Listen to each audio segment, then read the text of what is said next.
If you ask me, I think Young Thug is going to beat this and he's going to walk.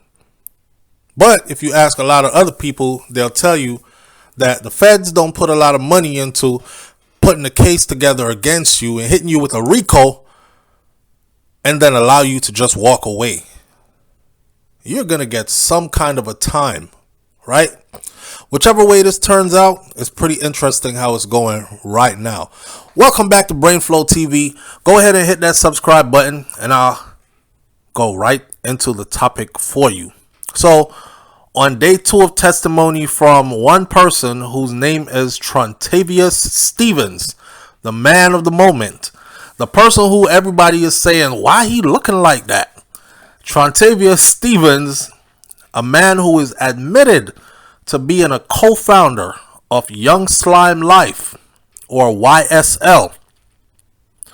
He got on the stand and he said that YSL is a music label. We are not a gang, and it was formed to function as a music label. That's different from what somebody else said, who is out right now doing shows everywhere. Gunna said it's a gang. Thugger said, or Young Thug said, it's not a gang. And here is another founding member who said it is not a gang.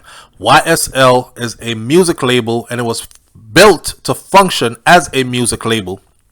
Now, Stephens, who's also known as Slug or also known as Tick, he's testifying, right, as part of his negotiated plea deal that he agreed to back in 2022. So the prosecution began the day by asking him a series of questions regarding the Lil Wayne tour bus shooting incident. That happened a while back. But when he did not give them the answer that they were looking for, prosecutor Adrian Love pulled out his plea deal and asked him to read your plea deal to the jurors.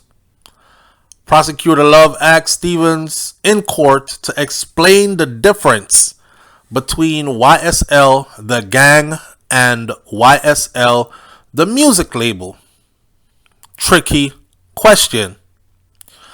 In his initial response, Stephens said that the difference was positivity and negativity. He claims that the music label was based on positivity and that the gang was negative. When he was asked again if he was the founder of YSL, the gang, Stephens added a bit more clarity to his initial statement this time around. He said, I was a founder of the music label YSL. So I committed crimes while being a part of YSL. I was a founder of the music label. I committed crimes while being a part of YSL. They asked him, YSL who? Young Slime Life? He answered, yes. He said, then they asked him, the gang? He said, no, just YSL. I am asking you about Young Slime Life, the gang, Love said. They grilling him. He's on the stand. I'm asking you about the gang. He replied and said, I'm trying to answer the question, man. So I committed crimes while being a part of YSL. So by me committing crimes while being a part of YSL, that was basis to say that YSL was a gang. But it wasn't. In the plea deal, Stephens acknowledged that he is one of the founding members of YSL, a criminal street organization. Now he is on the stand. He's saying he was a part of YSL, founding member, creating YSL, a music label That's what he's saying now while he's on the stand. See, when he's on the stand now, right, he got to sit in the courtroom and he got to look over there and he got to see Young Thug. And how you gonna sit in the homie's face and say something total opposite of what he is trying to tell these people? Similar to what Gunner did. That is why the prosecutor asked him to read your plea agreement. His plea agreement said he acknowledges that he is one of the founding members of YSL, a criminal street organization. Also, in the plea deal, he acknowledged to a detective that he was a member of the Rock Crew, or the Raised on Cleveland gang. But at the time, the group no longer went by that name, and it now goes by YSL. Man, in a sense, this is no good, because this is exactly what the prosecution was saying from before.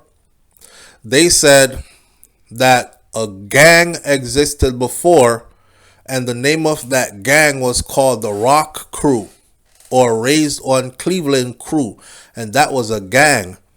And all they did was switch the name to YSL and went into the music industry. So now for him to be saying that, he is pretty much admitting what it is the prosecution is saying. The judge has sent the jury home early, and the questions were scheduled to start again on another day. And he came back on the other day, and he came back with a lot of antics. I think he went home, as in went to a cell or went to wherever, and he was like, damn, I gotta fix this, because what I'm saying in court is not sitting good, right? He comes back and he says, listen, YSL is a music label. Now, mind you, in his plea agreement, he already wrote down it's a gang, and he's a founding member of the gang. And now he's saying it is a music label. It is not a gang. So I don't know if he went home and he thought about it and he's like, damn. He claims that the music label was based off positivity.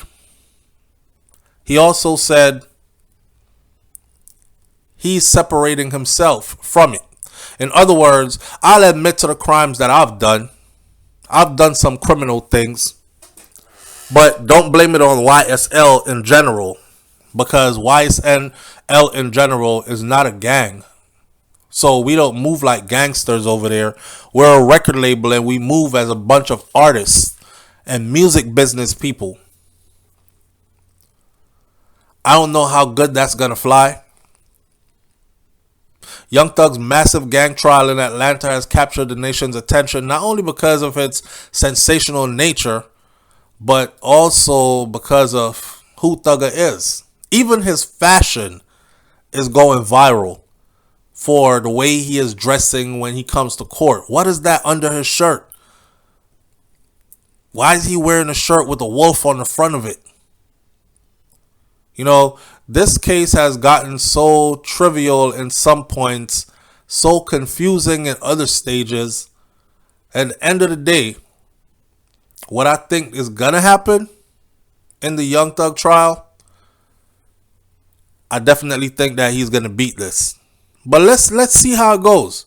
I want you to leave your comments in the comment section below. Tell me what you think about this. Tell me if you think that Young Thug is going to be able to beat this and walk, or you think that he's going to get a lot of time behind bars, or do you think that he's just going to probably get a couple of years but not too long? And honestly, if he gets a couple of years but not too long, I think he'll be able to do it.